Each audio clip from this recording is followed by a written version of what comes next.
네, 취재 기자들 2명 스튜디오에 나와 있습니다. 안녕하십니까? 안녕하세요. 자, 신태영 기자. 예. 지금은 리포트에서 주로 그 서울시 정책에 대해서 소개를 했습니다. 전달을 했는데 이 소득 제한을 두지 않네요. 이건 왜 그렇습니까? 예. 이게 아무래도 이제 베이비 부머 인구가 좀 많다는 점이 있는데요. 지금은 이제 뭐 50대라서 뭐 직장이 있거나 모아놓은 돈이 있다고 하더라도 네. 앞으로의 소득이 어떻게 될지를 모를 뿐더러 이제 이게 기초연금을 받는 노인보다 상황이 조금 낫더라도 이게 일을 함으로써 얻는 행복감을 무시하기도 지금 어려운 상황입니다. 그렇죠. 그 유럽 12개 나라를 대상으로 한 연구가 있는데요. 그 같은 돈이라도 이제 연금으로 그냥 받는 거하고 그다음에 일을 해서 받는 그런 걸 해봤더니 이제 후자의 그 행복도가 훨씬 더 높다는 연구가 있다고 합니다. 그래서 노인 문제 일을 하면서 받는. 네네네. 예. 그래서 노인 문제라는 건 결국 노인이 시간을 어떻게 보내느냐 하는 문제를 뗄 수가 없기 때문에 이거를 중장년부터 대비하는 게 좀 필요해 보입니다. 그렇군요. 이 따릉이 관리하는 이를 노인 일자리 정책으로 해가지고 추진을 하고 있습니다. 근데 이거 좀 너무 이게 짧게 일하고 돈 받아간다, 거저먹기다 이런 내용도 좀 비판으로 나오고 있는 것 같아요. 예. 그 이전에 한 언론사에서 이제 그 노인들이 따릉이 일자리에서 이제 11분 일하고 돈을 받아갔다. 뭐 이런 식의 기사가 나와서 좀 논란이 된 적이 있었습니다. 근데 네. 결국에는 그게 오보로 됐습니다. 해당 언론사가 직접 얘기를 했고요. 뭐 11분이 아니고 이제 3시간이라고 이제 받아간 거다. 결국 네. 이렇게 됐고요. 예. 근데 이제 이런 기사가 나오는 이유가 뭐 작게 보면은 이제 실수지만은 이제 이게 더 크게 보면 단순히 실수에서만 비롯된 것은 아니고 예. 예.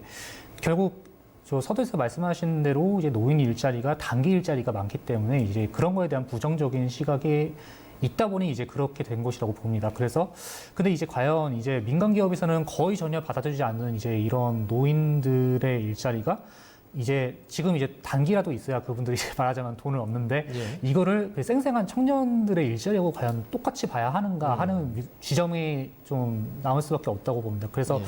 물론 이제 결국은 단기 일자리보다는 장기 일자리가 더 낫기 때문에 일단은 단기 일자리로 될 수 있으면 많은 노인들을 묶어놓고 거기서 점차 발전시켜야 되지 않나 저는 이제 그렇게 봅니다. 그렇군요. 우리 신 기자는 지금 30대죠? 예, 33입니다. 예. 뭐 구체적으로 얘기할 필요는 없었는데. 네. 네.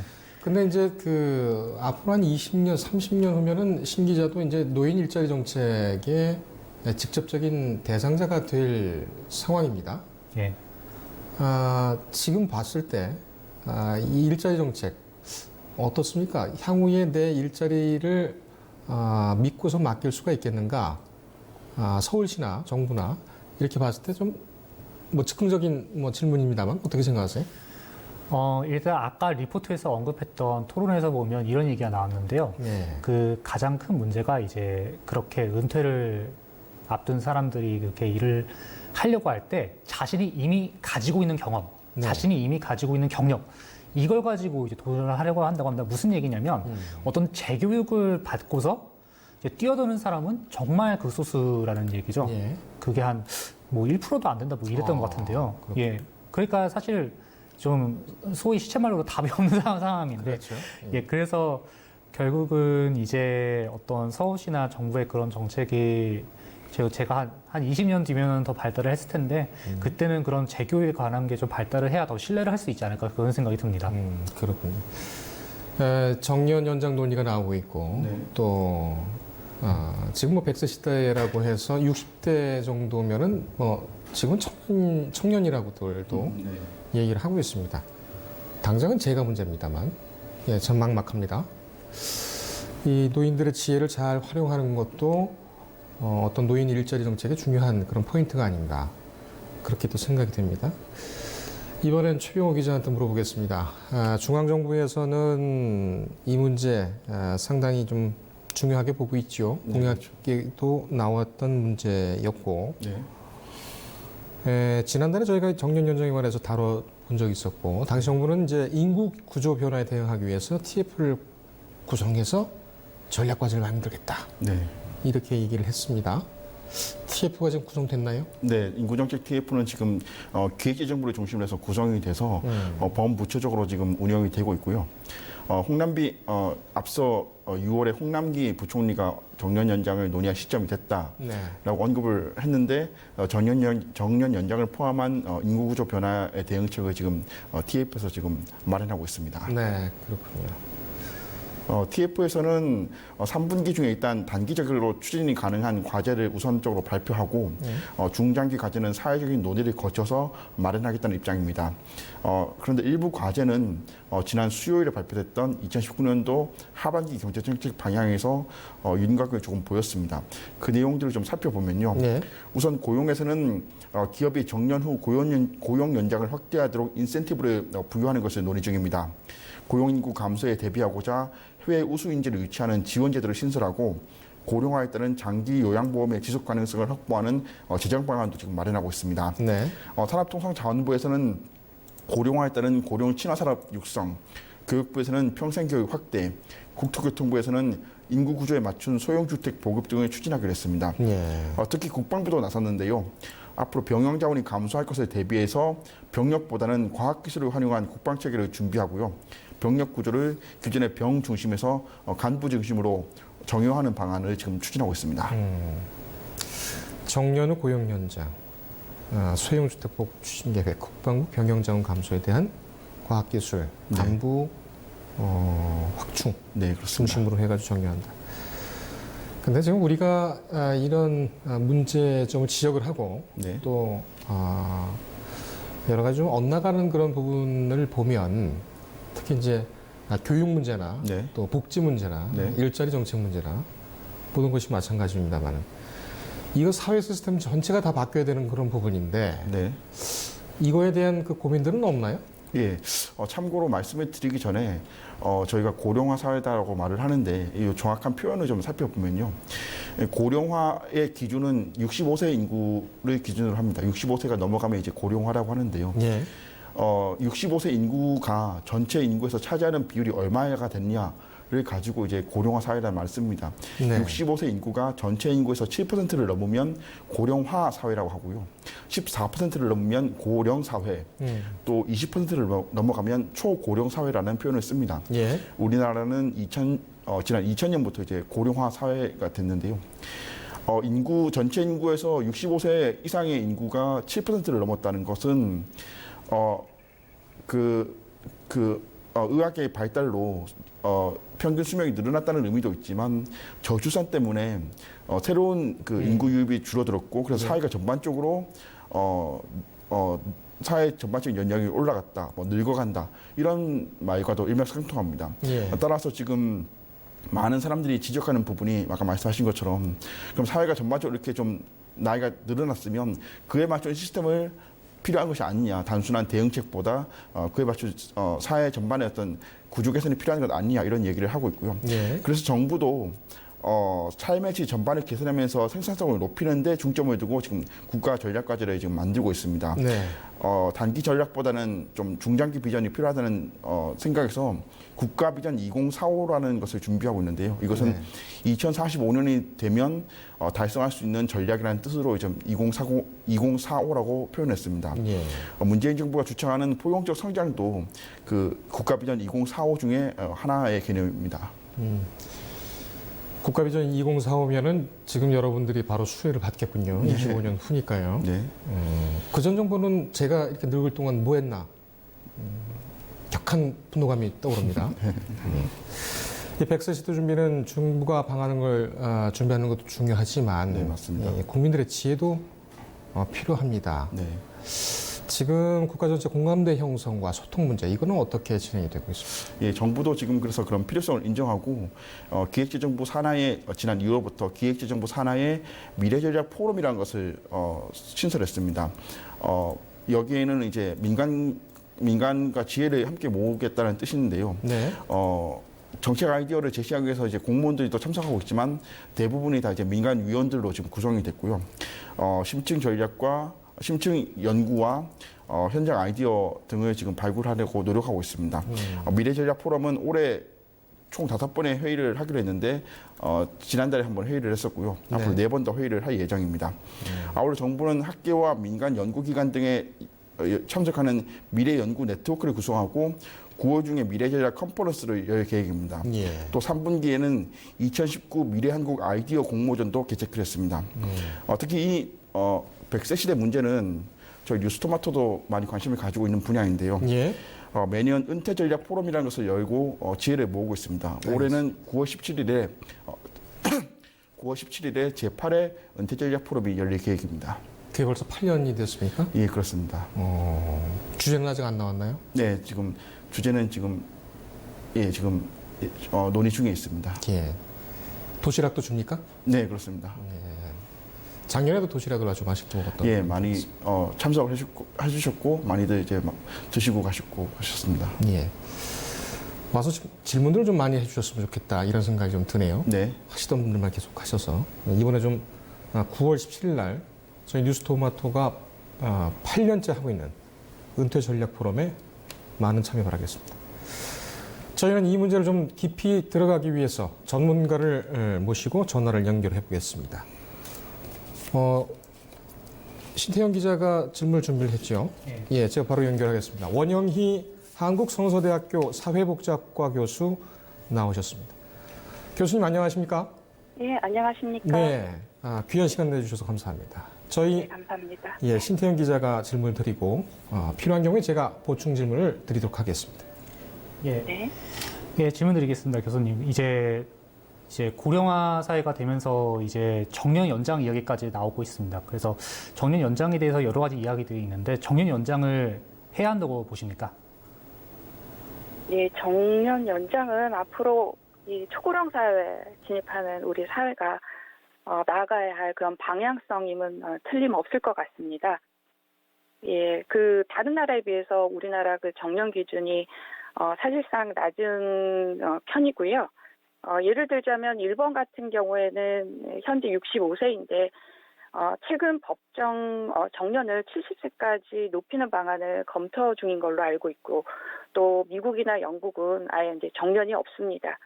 그래서 이들 나라들과 우리나라를 이제 비교를 했을 때 상대적으로 우리나라가 노동 유연성이 좀 많이 낮은 편이고 또 임금 피크제 역시 활성화되어 있지 않기 때문에 이에 대한 부분들을 많이 우리가 대처해야 할 그런 과제라고 생각을 합니다. 예. 그래서 이제 정년이 연장되면은 이제 일하는 노인들이 늘어날 것 같습니다. 그래서 그것을 액티브 에이징이라고도 부른다는 것 같은데요. 이 개념을 좀 더 자세히 좀 설명 부탁드립니다. 액티브 에이징이라는 것은 적극적이고 활기찬 노년을 의미하는 것인데요.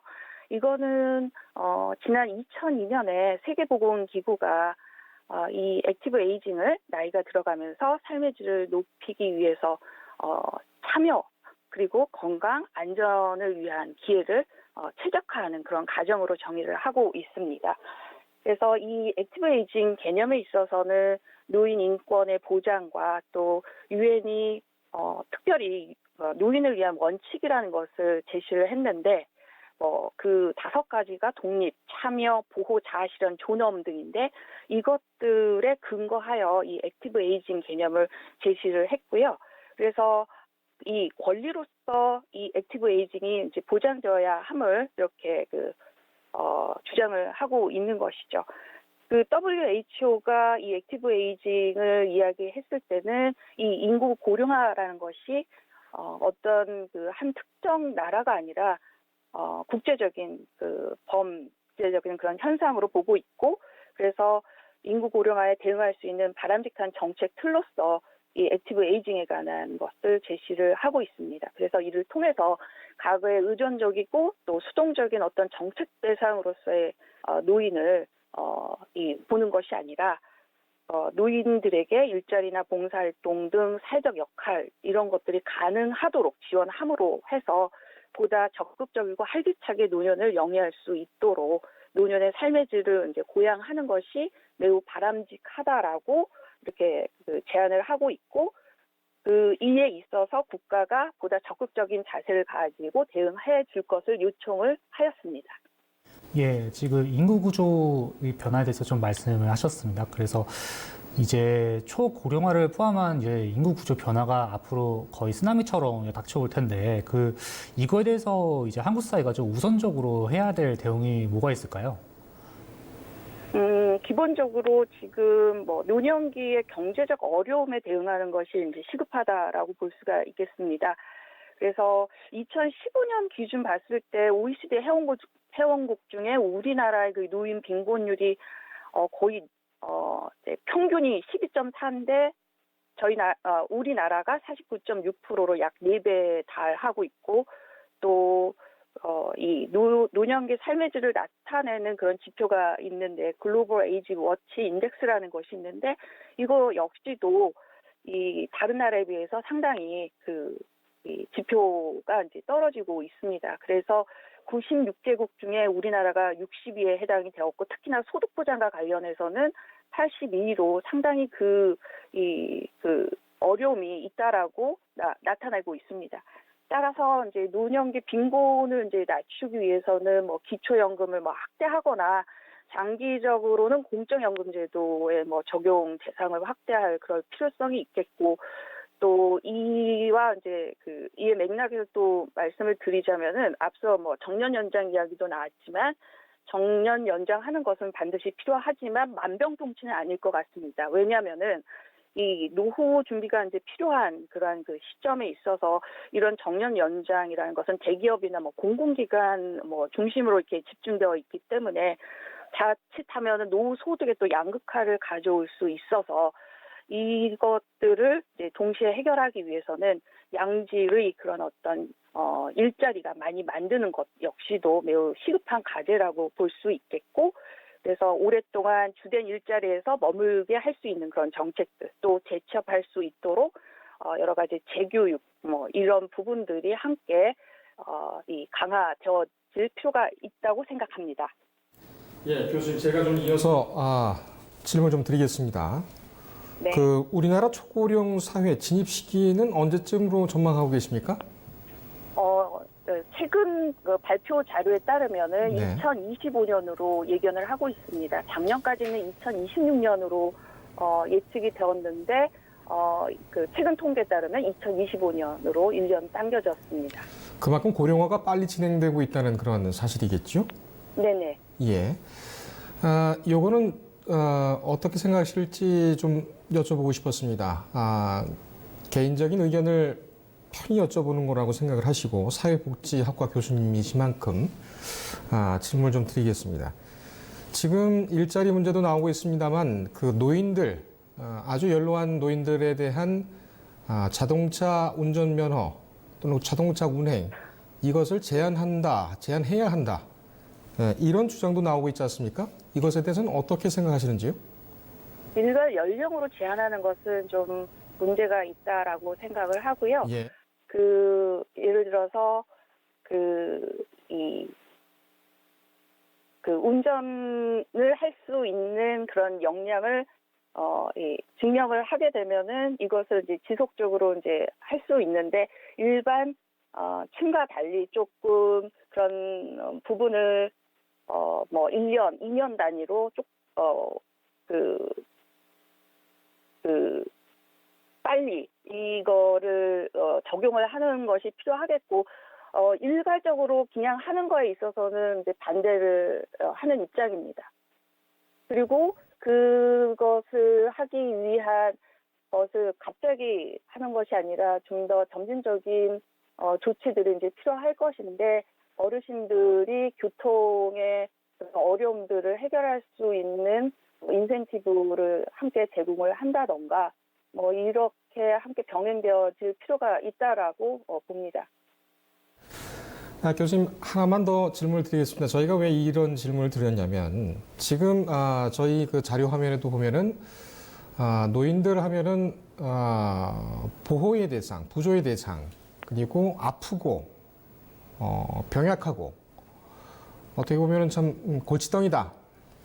이런 인식들이 있는 것 같습니다. 특히 이제 노인 일자리 정책과 관련해서는 이런 문제를 가지고 젊은 층이 그렇게 오해를 할 수도 있을 것 같습니다. 이런 선입견이 있을 것 같은데 현장에서 이런 사회복지, 특히 이제 노인 일자리 복지에 대해서 연구를 하시거나 어떤 정책을 연구를 하실 때에 지금 우리나라 사회에 어떤 노인들에 대한 또는 노인 일자리, 노인 복지에 대한 그런 관점은 어떻습니까?